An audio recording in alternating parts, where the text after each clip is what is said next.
গতকাল আমার কাজের আপাটা ছিলেন না বলে আমি আর কোর্টে যাইনি, কারণ বাবা মা সকলের কষ্ট হয়ে যাবে।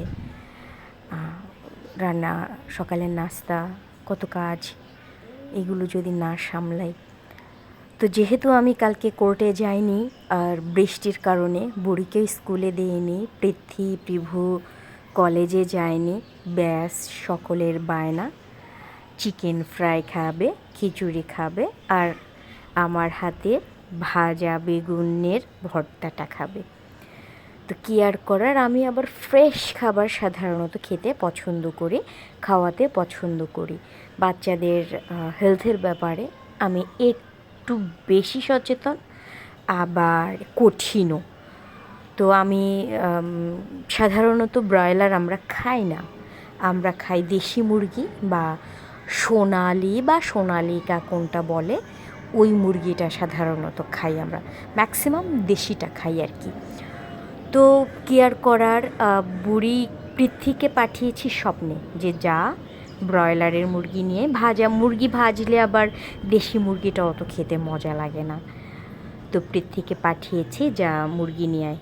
মেয়ে তো আমার তিতিনকে একা ছাড়বে না, সে যাবে। চলে গেল তিতিনের সাথে, গিয়ে দু ভাই বোন মিলে ভালো বাজার করেছে, সবজি কিনেছে, মাংস কিনেছে, পিঠা খাবে এটার জন্য চালের গুঁড়া কিনেছে। আমি তো অবাক, পৃথ্বী বুদ্ধি করে করে বড় মাছ কিনেছে, চিংড়ি কিনেছে। পৃথ্বী এই প্রথম বাজার করলো, আমি পাঠালাম সাহস করে যে যা, ঘরের কাজগুলো যেহেতু আমাকে সামলাতে হলো, তো চিন্তা করলাম যাক একটু বাজার করার চেষ্টাটা করা উচিত, শেখা উচিত। পৃথ্বী এই প্রথম গেল। ঋদ্ধি প্রিভু খুব ভালো বাজার করতে পারে এখন, যদিও সব নিয়েই পাঠাই, কিন্তু তারপরেও জিনিসগুলো যে বেছে বেছে কোনটা প্রয়োজন আনতে হবে, বিষয়গুলো যে সাজিয়ে আনতে পারে, এটা অনেক। দিনটা আমার কাছে অনেক বিশেষ, কারণ আমার বড় মেয়েটা এই প্রথম বাজার করলো, তাও দুই বোন মিলে, তাও ঘরের অন্য কোনো সদস্যের সাহায্য ছাড়া। আলহামদুলিল্লাহ।